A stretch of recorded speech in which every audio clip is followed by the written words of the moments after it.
Good evening.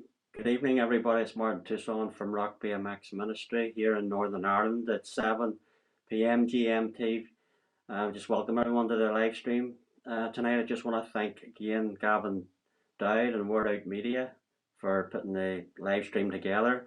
Really excited about our guest tonight. We have a wonderful, wonderful guest tonight. And Rock BMX Ministry is a Christian outreach that I do where I share my faith in Christ and the gospel through using the old school BMX freestyle tricks if anybody there doesn't really know what Rock BMX Ministry is about.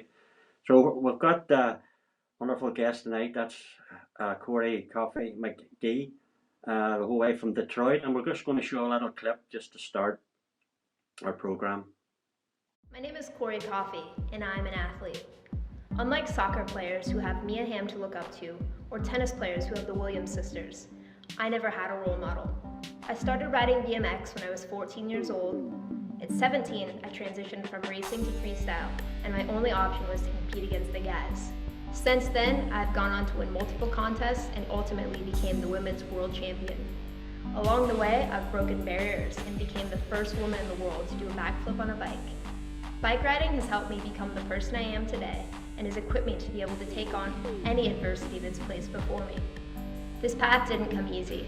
I've had over 10 knee surgeries along with facial reconstruction and haven't been able to compete in the last 2 years. Hard work and persistence have gotten me this far, and I'm not finished. This year, I plan to defend my title of Women's World Champion, helping to further my goal of inspiring young women and being a role model to those who want to challenge the norm. Bike riding has empowered me, and I hope that I can be an inspiration to others.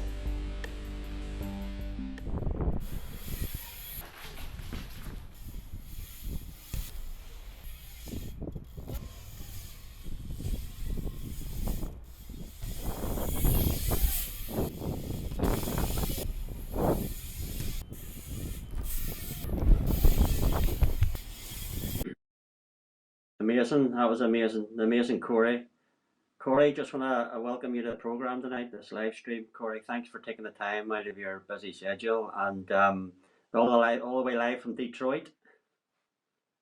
Yeah, thank you so much for having me. Really excited to be part of this. Excellent. Yeah, well, it's great to have you. I just really want to start at the very beginning, Cory, for you and how it all came about, your journey in BMX when you first got on a BMX and how it all sort of came about, even the first bike you rode and sort of some influences and stuff, if you would like to let the people know how you first got involved in BMX. Yeah, so I grew up in California and I grew up always riding a skateboard ever since I was a little kid. I'd cruise around on my skateboard. I was always outside playing, and I noticed some kids, they kept riding by on these cool bikes, and I eventually talked to them and they said they're BMX bikes and you should get one. So I was about 14 years old when I got my very first real BMX bike, and yeah, we started by digging dirt jumps and jumping in the place called the back alley at the time, and just super fell in love with it. Excellent. Yeah, excellent. Yeah. Do you remember what your first bike was? I can remember my very first bike that I bought. It was a Specialized Fat Boy was the name of the bike. Yeah, special. I used to have a Specialized Vegas. If you remember the Vegas, it was a Awesome. jump bike. Yeah, first bike. Yeah. So when did you find? How did it develop for you, Cory? Obviously you started. I think you started with the racing, and then you got into the sort of skate park scene, and sort of the next stage for you when it went from just starting out and then getting into competing and maybe like sponsorship and how that all came about. Yeah, so I initially got my start in racing. I wasn't very good at racing. I never really remember winning or anything, but we did have an indoor skate park that was about 20 minutes away, and I'd gone there on my skateboard, and so I started going to the skate park and being one of the only girls that would ride bikes there. They held their first contest at that event, and I decided to enter into it, and I think I got in the top 10 against the guys, but I stuck out like a sore thumb because I was the only girl competing with the men. And that's kind of how the early sponsorships kind of came about. Specialized actually started giving me bikes, and just it kind of just escalated from there, which was super cool. Um, and yeah, I got into competing. Excellent, yeah. So what age were you when you first competed, Corey? I believe I was 17 years old for my first BMX freestyle contest. It was in the late 90s. And how did you place? I believe I placed in the top 10. I don't remember the exact place, but somewhere maybe in the top 10, I think, in the amateur event. Yeah. And I believe you injured yourself when you were young, around about 14. You injured your knee. I know it's a journey with your knee, a lot of injuries. How did that come about? Can you remember actually how it happened? Yeah, I mean, my knees and I, we go way back. The very first time I hurt my knee, that picture you see me is when I got one of my first knee surgeries, and I actually injured it at school in a PE class. I was trying to jump up and climb this wall, and I fell, and it completely blew out my knee. And that's when I got my first major reconstructive knee surgery, at a young age. So going into BMX, I was already injured. Yeah, yeah. Suppose you had to wear a brace and support it every time you ride. You have to support your knee. Yeah. Yeah, I've tried braces here and there, but I've had my knee completely blow out with a knee brace on. And so currently I do not ride with any type of knee. It seems like the best way to help it now is to just try to have strong hamstrings and Yeah. quads. So just a lot of strength training. So then your brain doesn't think that there's anything wrong with it.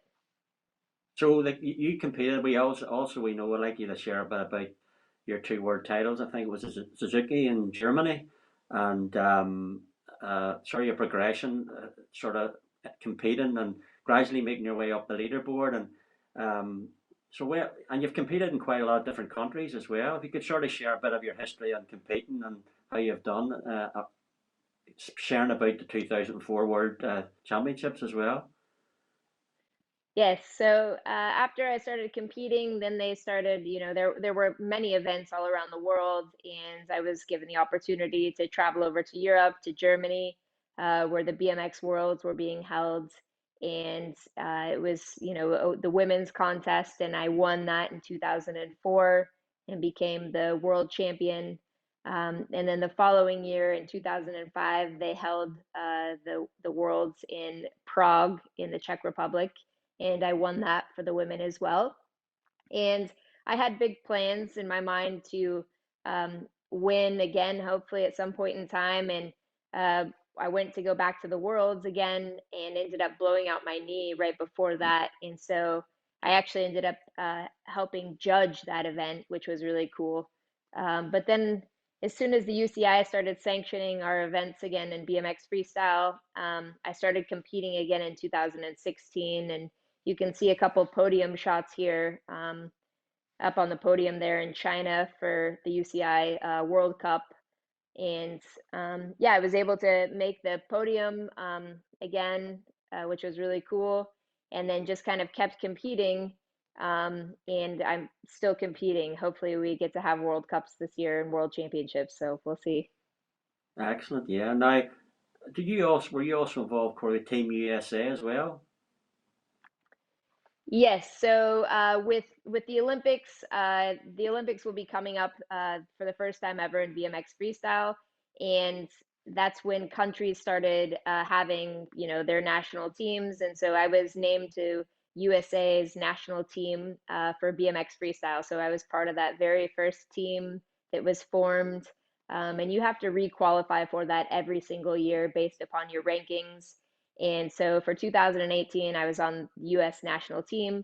And now currently I'm not because I didn't requalify. So yeah, it's quite the honor to be part of the first official BMX freestyle team for USA. Yeah, that would have been. I'm sure that was a blessing. Yeah, to be involved in that. Now, a lot of people, Corey, know you from a certain trick, which is a backflip, and I believe that you were one of the first woman to do it, competing.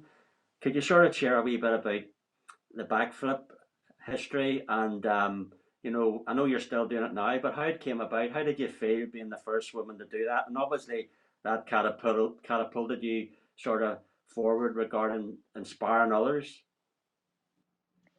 Yeah, so when the backflip came about, I was actually out training at Woodward, Pennsylvania, and it was a beautiful summer day, and there were a few guys who were gonna go set out to learn how to do backflips, and so they asked me, "Hey, Cory, come on, let's go learn backflips." And I never had any desire to do that, but we set out and we started doing them into the foam pit, and then it was time to progress them onto the Rezzy, and I ended up learning backflips that day. And then we ended up having a contest there. It was one of Matt Hoffman's CFB contests that was coming up. And I did that in my run, where I then became the first woman to ever do a backflip. Like I said, I never set out to do that. I never even thought what I was doing was a big deal. Um, and I didn't even really think at the time about being the first girl, but I look back at it now, and what a rad opportunity that God's given me to be able to do that.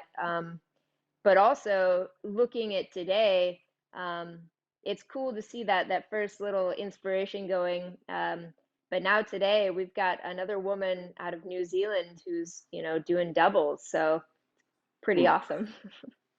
I think we have a clip. We're going to show a clip of you doing a backflip. Okay.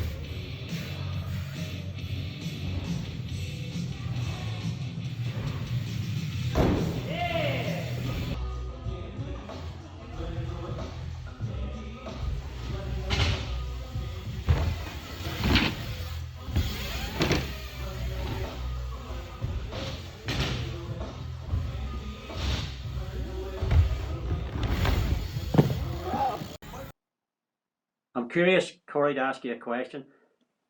Can you remember how many attempts it took you before you actually landed it? I mean, when I first tried it on Rezzy, I got it, I think, on the third try. I can still Goodness. remember those very early on crashes. And if you under rotate, you don't want to ever under rotate again. So, yeah, I think on the third try. That's good. The Rezzy gives you a bit of protection, doesn't it, if you fall? Oh, definitely. It's a little bit softer and you slide better. Yeah. And also, it's, sort of talking a wee bit about the difference between men and women, competing. Cory, in 2005 was the Czech Republic, I think. I believe that you won that, but there was no trophy. There was only trophies given out to the men. What's your sort of slant on, on the male and the female side of the competition scene and, sponsors and stuff? Yeah, I mean, like I said in the beginning, when I first started competing, there was no such thing as a girls' class. And so I competed against the men. And slowly, we finally ended up having a women's class at events, which is so awesome. Um, but yeah, even being at the World Championships in 2005, I mean, not receiving a trophy just because they didn't really care. They just wanted to, be there about the men. And so that's a little disheartening. But even still today, it is still very unequal. Women still do not get paid the same prize money at the UCI events. We have one contest, the World Championships, where the payout is the same for men and women. But at our World Cups, they're still not. And men and women are risking the same exact things when they're out there. They're riding. It doesn't matter what tricks are being done. We're all out there putting our lives on the line. And, it should be equal. And hopefully in the next coming years, they'll work up to equality and payout. But I mean, I know that women are facing inequalities in many sports all around the globe. And yeah, hopefully we can just keep pushing to get it better. Yeah. And you find too, as you say, you're putting your life in out there because a major injury, you're set back 6 months, a year, even depending on what the injury is. And also, I know that you've got three wonderful children as well. I'd be interested to know a bit about how you juggle the BMX, and being an athlete, how you juggle that with the kids. And I know you have a brilliant husband as well. And could you share a wee bit about your family, just and the kids, and because I mean, a lot of people might be watching thinking that you don't have a family, but you still have to look after your children and stuff. I'd be interested to know about that. You share your kids' names and stuff. Yes, so I've got three little girls. Ellie is our youngest. She's 3 years old. Coco is our middle daughter. She's 5, and then Jovi is our oldest daughter, and she's 8 years old. And yeah, I mean, we constantly have our hands full. I've got a wonderful husband who helps look after our kids when I'm riding, or we have grandparents that live nearby, which is kind of new for us, so we're excited about that. But it's all hands on deck here. When I'm training, when I'm working out, when I'm riding, I mean, it's a group family effort, to help me, be able to ride and train. So yeah, it's a lot. Sometimes I wake up and I get the kids off to school, and then after they're off at school, then I can go and ride or work out. So yeah, it's never a dull moment around here, and wouldn't be able to do it without my husband, that's for sure. And he's so supportive and wants to see me succeed. So he's, trying to do whatever he can to help me do that. Yeah. We've got a highlight clip from Edmonton we're going to show now, Cory.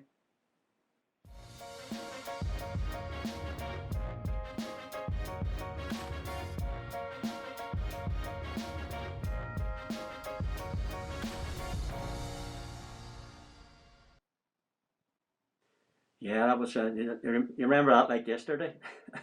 And I Oh think yeah, I too, remember all those courses.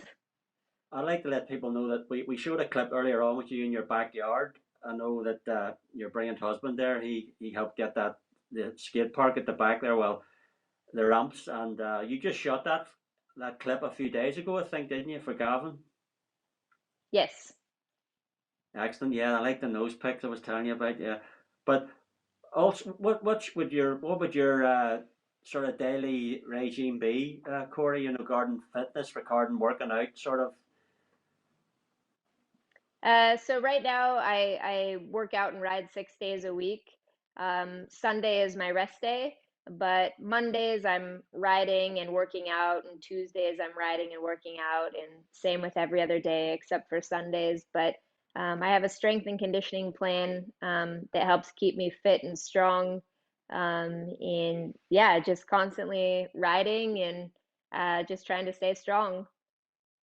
Also, you've seen some nice parts of the world as well, and also your kids. I've seen a picture of your kids on the BMXs. It's a Yeah, family. we got the kids.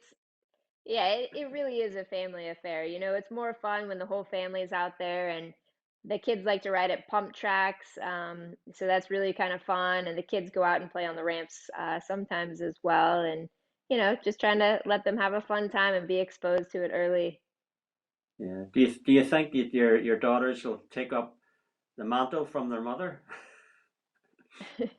I don't know. I guess we'll have to wait and see. But I mean, right now the kids play on skateboards and scooters and bikes, but then they also like to wear ballerina outfits while skateboarding. So, whatever they want to be, we're in support of them. Excellent. Well, I want to move on to your testimony, Cory. Obviously, that you're a Christian, and that's why we're doing this broadcast tonight, just to reach people. Could you sort of share a bit about, sorry, your testimony? I know you shared briefly with me the other day for a few minutes about sort of how it all came about, because I know you weren't brought up sort of going to church and stuff, but just for people who are watching, just maybe a lot of people don't know that you are a Christian, but sort of share a wee bit about your faith and what it means to you and stuff. Yeah. So I didn't grow up going to church or anything like that. Somewhere deep down inside of me, I knew that there was always a God, and I would pray to God, I think. Um, But then when I was a teenager, there were some kids getting ready to go to a summer camp, and I really wanted to go to summer camp too. So I was able to sign up and go, and it turns out that it was a Christian camp. And it was the first time that I had ever heard that there was a guy named Jesus who died on the cross for me. And as soon as I heard that, I wanted to accept Christ. And so as a teenager, I accepted Christ up at camp and started going to the youth group at the local church, and really just kind of fell in love with God. And it kind of, I grew with my faith, going through high school and still going to church and youth group. And then as I went to graduate high school, I wanted to go back and actually work at that same Christian camp where I first heard about the Lord. And so I worked up there, and it was really cool. And then after that, my best friend and I, we wanted to know more about the Bible and why do we read the Bible and what does the Bible even mean? And so through our college group then that we were going to, we signed up to start learning about the Bible, and we started doing some college courses, and learned about the Old Testament, the New Testament, and it was just really eye-opening. It just really kind of helped reaffirm my faith and why I believe that that is the Word of God and what it means to, study Scripture and, really truly write it on the tablet of your heart. And so it was just really cool. And I was also given an opportunity at the same time to go to a Christian camp in upstate New York. And it was a Christian camp that had a skate park. And I would go there for a couple of summers and just, again, ride bikes with kids and share my faith. And um, so I just look back at those times as just really, awesome for me as a kid growing up and helping reaffirm my faith, um, until now. Here I am with a husband and kids, and trying to raise our kids to what it's like to love God and to love others. And yeah, I've been given very wonderful opportunities through bike riding, and I'm able to go up to almost anybody on my bike, and they're like, "Whoa, cool bike!" But Mm-hmm. then to just say hello to them and ask them how they're doing, um, because we're called to love God and to love others. And people, I don't know, it's just this tool that God's given me, and I try to use it for, to bring glory to Him. Um, but yeah, that's kind of a small little bit of my testimony. Excellent. Yeah, as you say, you get plenty of opportunities. You mentioned about people coming up to you. I've found that I've been in maybe a car park, sort of practicing, and a lorry, an articulated lorry will drive up into the car park, and the guy will get out and say, "Oh, I used to have a BMX," and you'd start to talk, and just a few days ago, a guy stopped me, and I think he thought it was a bit strange, me my age in the BMX, and just opened up a massive door and shared my testimony. That's why I do it, under the Lord. And how did you find, Cory? How do you find other people's reaction to you? In the BMX world, regarding your Christianity and stuff. And would you get many people, other riders, maybe ask you questions and stuff? But how would you be received, sort of, in the BMX community, regarding your faith? I think earlier on, I think a lot of people thought that maybe I was crazy, um, because I loved somebody named God, or that I would pray, or um, but now I feel like people are a little bit more accepting of that.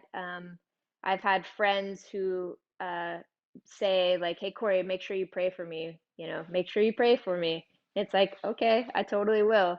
So maybe they say it as a joke, but I mean, it really does mean something to me, and so I do pray for my friends out there while riding bikes. Um, but it's just one of those cool opportunities again to, um, nobody can shake our faith, I think, and so it doesn't really matter what other people think, because it's about you and God. But yeah, I just try to be humble and follow the Lord. Yeah, and because everything we have comes from Him, doesn't it? Everybody, all our gifts and talents come from God, and I think if God's given you a talent, it's only but right, that it's to be used for, you know, reaching people, and but I mean, with me especially, I stopped BMX for 30 years, so the fact I'm doing it now, it's amazing. But have you a couple of scripture verses? Would be your favorite verses, Cory? Yeah, I love the verse out of Thessalonians, be joyful always, pray continually, and give thanks in all circumstances, for this is Christ's will for you. Yeah, yeah, Um, I love that. I also love the verse out of Matthew, where it says, ask and it will be given to you, seek and you will find, knock and the door will be opened. yeah. Excellent verses. Yeah, But excellent. the verse in Thessalonians, it just always reminds me to be joyful. That I mean, we have we have the Lord and He's given us everything. And so out in the world today, it means a lot to be joyful always. Um, and so I just really like to rely on that and to bring it. I mean, the joy that I feel only comes from Christ, and to Mhm. spread that out to the world like is awesome. And I think too, we have to really, we live in a dark world, really, don't we? And we have to shine as lights. You know, it's a, I think it's scripture in Psalm about, you know, being a lamp unto my feet and a light unto my path. I like that. The verse that I would use is a verse a lot of people know, people maybe who aren't even Christians, John 3:16. As you know, for God so loved the world, they gave his only begotten Son, whosoever believes in him will not perish, but have everlasting life. I base the whole ministry around that scripture. Because parts of my bike, I've got my brakes, Mankind. You've probably heard of Mankind. Mankind's a BMX make. So I use Mankind, for God so loved the world, Mankind. So I use the different parts of the bike when I'm sharing. But what would you say, Cory, to people who maybe they're watching this now and they see you, you know, how at peace you are and how happy and joyful you are, who don't really have that and don't really have God or don't really know about the Lord. What would you sort of say to people who are maybe searching? I think the number one thing for me is to be able to step out into nature and look around you and see creation that God has created, and ask Him to speak to you, ask Him to continue to open your heart, talk to Him. He wants us to talk to Him, and so we don't, I mean, there's nothing that we have to give or do anything. All we have to do is be open. But I just encourage people to step out into the Lord's creation. So whether you're in the woods or the mountains or even a city, just go out into nature somewhere and look up and ask the Lord to speak to you, and just have an open mind and heart. Yeah, because it's a personal relationship, isn't it? It's a personal thing. And I even love when I hear the birds singing. I always think that the birds are praising God, you know, just the very sound of the birds, you know. But so, um, what would you say would be what's your future plans, Cory, regarding you know BMX and being an athlete? Have you got any other goals there you would like to achieve, or obviously you're going to still stay involved in BMX side of things? And what's your sort of what's God got planned for you? More importantly. I mean, I guess we'll have to wait and see what the Lord has planned for me, but I know my goals right now are to finish out this year. Hopefully, our World Cups happen, and the World Championships happen, and I plan on competing for the rest of this year.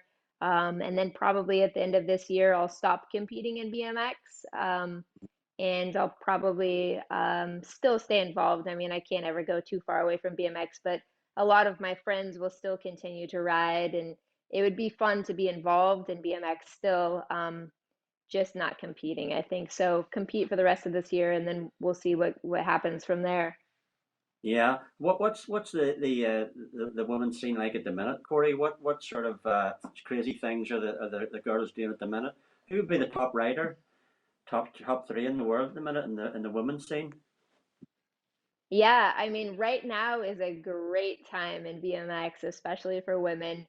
We've got Hannah Roberts, who is the number one female, and she'll probably go on to win many more things. She's won the world championships, but she's one of the most progressive women that are out there right now. I mean, she can do 360 tail whips, I mean, 720s, backflip tail whips, front flips. I mean, she's crazy, but the most progressive. Um, Also, probably Nikita Ducaro. She's one of my good buddies as well. She rides for Switzerland.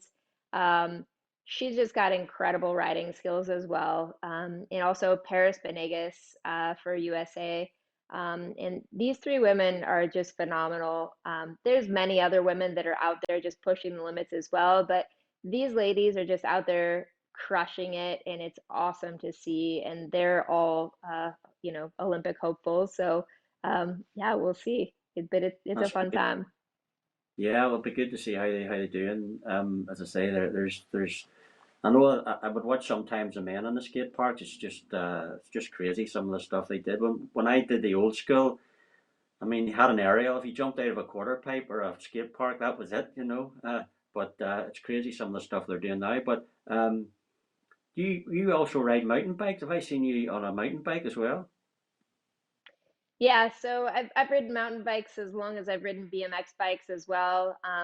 Where I grew up in California, we just had access to beautiful mountain bike trails, and I got involved with that around the same time as BMX, but got certified to be a mountain bike coach, and so I've done that. But I've also competed in slopestyle events, and I love mountain biking. I think it's a lot of fun, um, and yeah.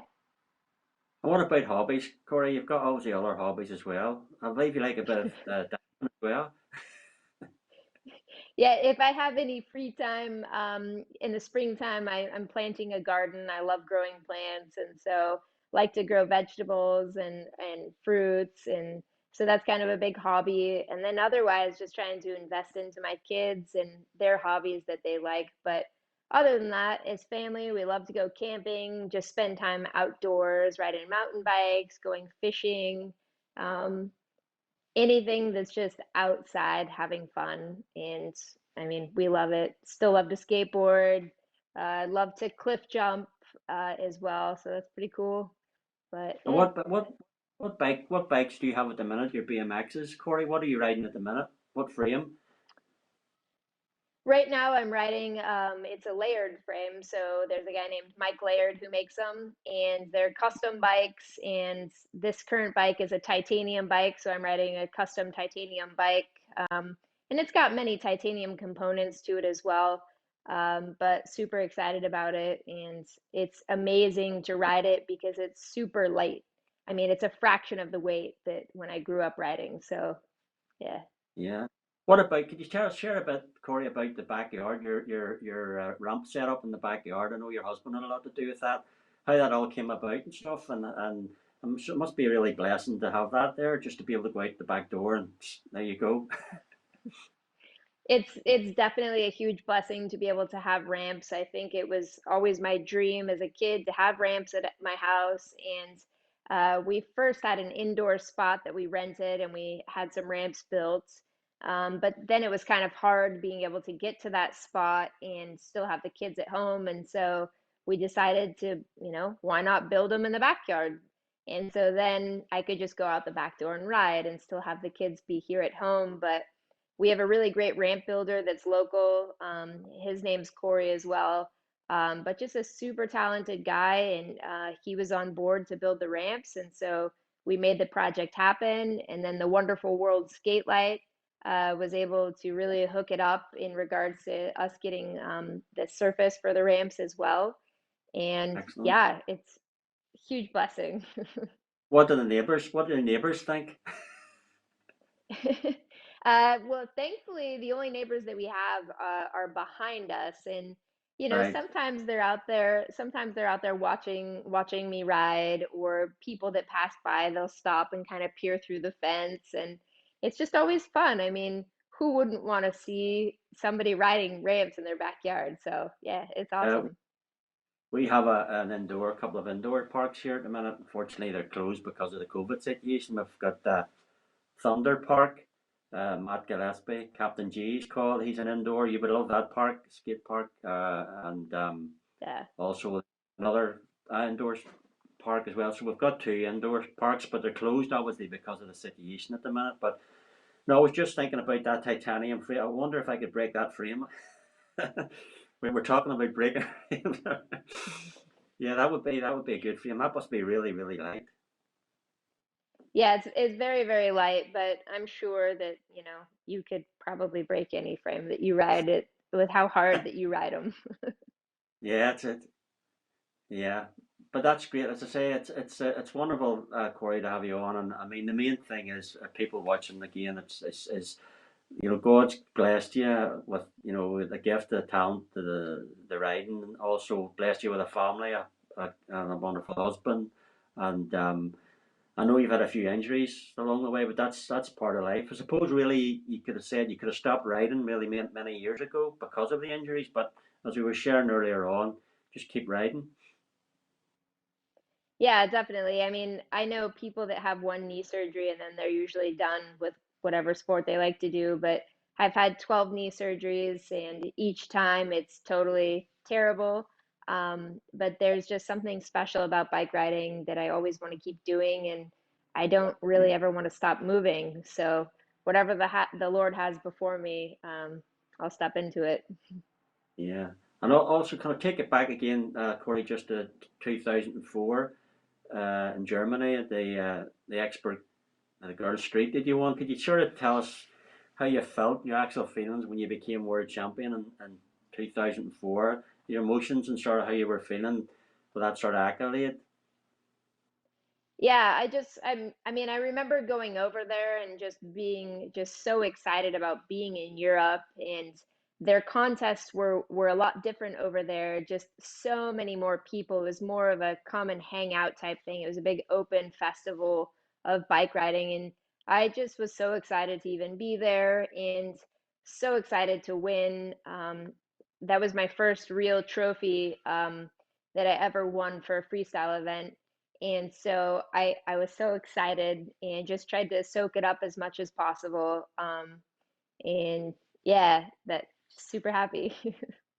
Yeah, that was good. Yeah, and it sort of, but that's great. But as I say, I think again when I again let people know that really the whole interview is about sharing about our faith in God and that God is real and He does care for people and He has a plan and purpose for everybody's lives. And as you said, if you thought when I became a Christian was 15, if you'd have said to me when I was 15 that I'll be riding a BMX 53, I don't think I would have believed it. but nothing's impossible with God. Nothing's impossible with God. So, but It's we're true. just sort of we're coming to a close, sort of now, Corey. Any last things you'd like to say? Um, just regarding your faith and people watching. Just that any other sort of last things you would like to say or to the people watching? Yeah, I want to just encourage everyone out there, whether you have a close relationship with God or you're just beginning or you're not even sure where you're at. I just encourage you to talk to God, to understand that He's an unfailing God, that He's always going to be there, and that's one thing that you can always take with you is the Lord. Ask God to be part of your everyday of life, whether you're, making breakfast or you're out on a trip. Ask God to be there with you, and it's a personal relationship. Um, but yeah, I just want to encourage people if they're feeling down or out to just know that the Lord is there for them, and to be open and to seek Him out. Yeah, that's great, Corey. Again, well, again, Corey, I wanna thank you for taking the time out of your schedule to share tonight here. It's amazing technology. You're in Detroit. I'm in Northern Ireland. Gavin's in Newcastle, and a big thank you to Gavin again, Word Out Media, for putting this together. So we're just going to close there now, Corey. And again, every blessing to you and your family, and lovely kids and your husband, and we'll keep in touch. And you get that front brake on there and start front hops. Okay, don't hold me to that though. Okay, all right, Corey. Right, God bless. Thanks again. Thank you.